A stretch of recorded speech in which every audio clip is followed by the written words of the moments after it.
Kant vai mostrar, depois que David Hume mostra que esse empirismo é ingenuidade, porque o acúmulo de N fatos diante dos infinitos fatos da realidade nos dá um grau de certeza zero, buscando a certeza nas ciências, ele vai dizer que o único meio de ter algum conhecimento depois que Hume implode tanto a concepção de empirismo quanto o princípio de causalidade, demonstrando que o fato de uma coisa acontecer antes da outra não quer dizer que uma coisa é causa da outra, Kant vai dizer que nós podemos, diante disso, ficar apenas com um conhecimento relacional. O que nós temos é a visão do sujeito acerca do objeto. O conhecimento está aqui nesse meio. Nós nunca enxergaremos o objeto tal qual ele é, mas enxergaremos o objeto tal como nós entendemos. Então, o conhecimento é sempre uma relação entre o sujeito e o objeto. E o único conhecimento possível, capaz de ampliar o nosso entendimento da realidade, é um conhecimento a priori, o juízo sintético a priori, aquela visão do Kant.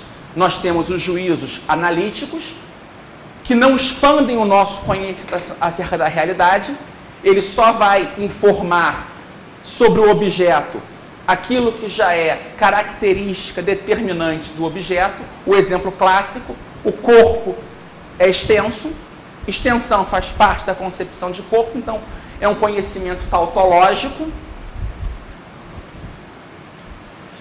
O juízo sintético a posteriori, que é a coleta desses dados empíricos, mas que pode nos dar algum direcionamento, mas nunca um conhecimento com grau de certeza.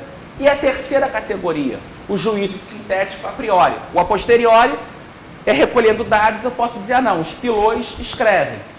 Agora eu descobri um que não escreve. Então, ele dá algumas noções, mas eu não posso ter certeza com ele.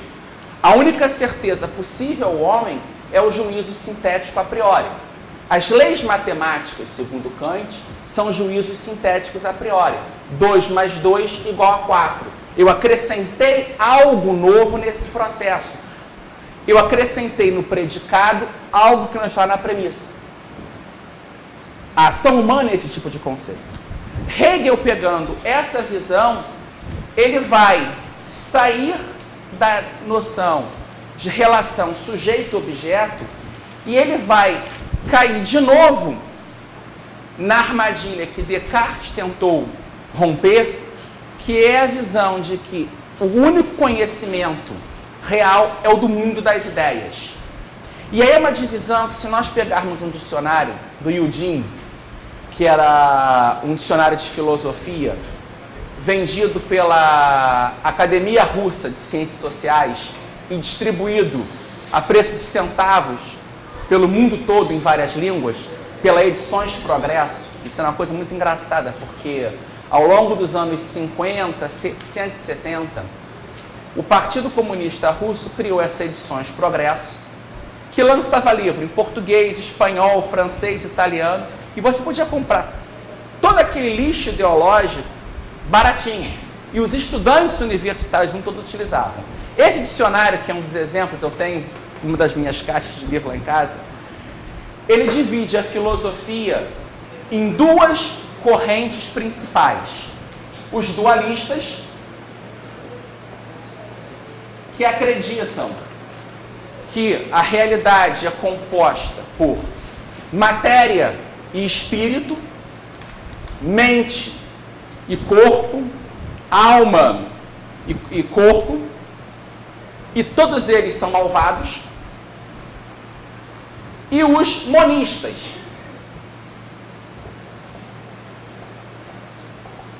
que defendem a existência de uma única substância.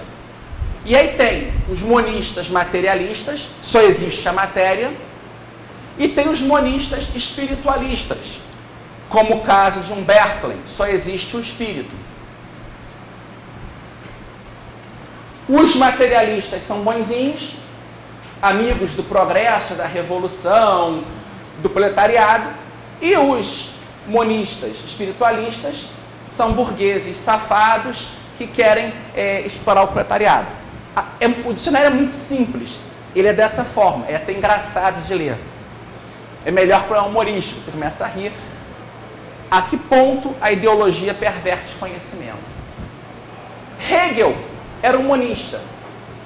Só que ele é um monista que determina toda a realidade é subjugada ao espírito, o fantasma. Então esse mundo de ideias é o que controla o mundo. Marx e todo o conhecimento se dá numa concepção dialética. Você tem uma tese, para toda tese surgirá uma antítese,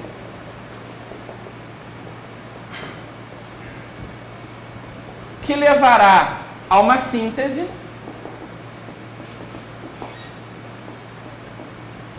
que se torna uma nova tese, e essa tese vai receber e você vai criar esse esquema ad infinitum. A forma de pensamento marxista é desse tipo. É o conflito. Eles não tentam entender, diferente da escola austríaca, que busca entender o conhecimento, a economia, o mercado, pela ideia do consenso. A competição livre vai gerar um justo meio em que as partes, por intermédio da utilidade marginal, não vão se matar para adquirirem a passagem de um menor grau de satisfação, um maior grau de satisfação. Nesse conhecimento hegeliano, é tido como o pensamento é eternamente conflito.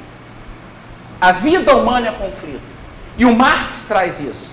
Tanto que ele cria a ideia de que existe um conflito histórico entre sociedade contra o Estado. Na modernidade, Estado igual a capital, porque o capital tomou conta do Estado, e a sociedade é o proletário. Qual é a solução de resolver o conflito? Criar uma síntese. O Estado e a sociedade terão que se tornar a mesma coisa. De que forma? Ditadura do proletariado. O trabalho assume o capital, a sociedade vira o Estado. E após um período de ditadura, para eliminar aqueles que não concordam e não se adaptaram às mudanças necessárias à criação do novo homem, mesmo que para isso tenha que eliminar alguns poucos dissidentes, mesmo que os poucos dissidentes sejam 90% da sociedade, você chega a essa síntese e a filosofia da história hegeliana vai atingir o seu fim último. É o fim da história. A história acaba. Nós chegamos à síntese final, não teremos mais uma antítese para essa síntese, a história acabou. É o juízo final na Terra, o paraíso terreno. Todos os homens serão bons, amigos, e aí chega a loucura que o Trotsky diz. Num mundo socialista, o mais simples dos homens será tão genial como Mozart, Goethe e tantos outros. Então esse é um mundo de gênios. Então a filosofia hegeliana, ela vai entrar no marxismo, principalmente na concepção dialética, só que o Marx inverte a pirâmide. O que era uma visão idealista se torna materialista. Então a matéria determina as ideias. Hegel dizia as ideias determinam a matéria, mas é uma inversão. E você vai atingir o fim da história, a filosofia da história. A grande influência de Hegel sobre Marx se dá nessas três concepções. A visão ontológica, tudo bem, invertendo a ontologia. as ideias não controlam mais a realidade controla as ideias. 2, o método dialético, tese, antítese, síntese, tese, antítese, síntese. Então a luta entre capital e trabalho vai gerar a síntese, que é o socialismo, que levará ao momento último, que é o comunismo. E por fim, a noção de filosofia da história. Então essa busca pelo fim da história. Vamos paralisar. Isso é um veneno tão grande que tem um autor americano, o Francis Fukuyama, que escreveu um livro, O Fim da História, que ele diz: com a queda do Muro de Berlim, a democracia venceu. Então, se nós levarmos democracia para o mundo todo, teremos paz e prosperidade. Eu tive o prazer de, em 2002, fazer um curso com o Francis Fukuyama, na Johns Hopkins, lá em Washington. E ao final do curso, eu fui cumprimentá-lo e pedi para tirar uma foto com ele, embaixo de um quadro do Almirante Perry. Alguém conhece essa figura histórica? Foi o almirante norte-americano que abriu um mercado no Japão à base de tiro de canhão. Então, o conselho que eu dou é sempre que alguém convidar para tirar uma foto, olha o que tem atrás.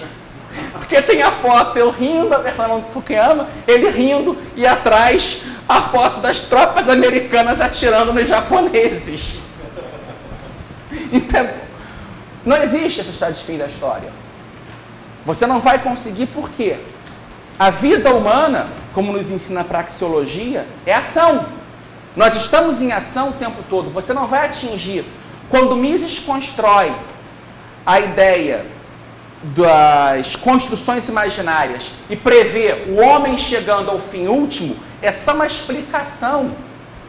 Ele sabe que, na realidade, esse estado nunca vai existir, porque o homem vai estar sempre desejando novas coisas e criando novas coisas. Você não pode parar a história. E o que o marxismo espera é isso. É toda a crítica que um dos meus filósofos políticos favoritos do século XX, o Eric Feiglin, defende em obras como Nova Ciência da Política. E é interessante que o Feiglin, que eu até citei para falar sobre a ordem, ele, durante o tempo que era aluno em Viena, ele assistiu os seminários privados do von Mises. E muito da visão dele da ação humana parte do von Mises. Ele é um filósofo no campo político, discutindo mais a questão de ordem na história, mas há um certo influxo misiano no pensamento dele. E ele, na autobiografia intelectual, fala dessa influência que ele sofreu do Mises. Ele era uma pessoa que assistia um curso como esse, um curso privado, sentava, anotava as coisinhas e falando do Mises, assim.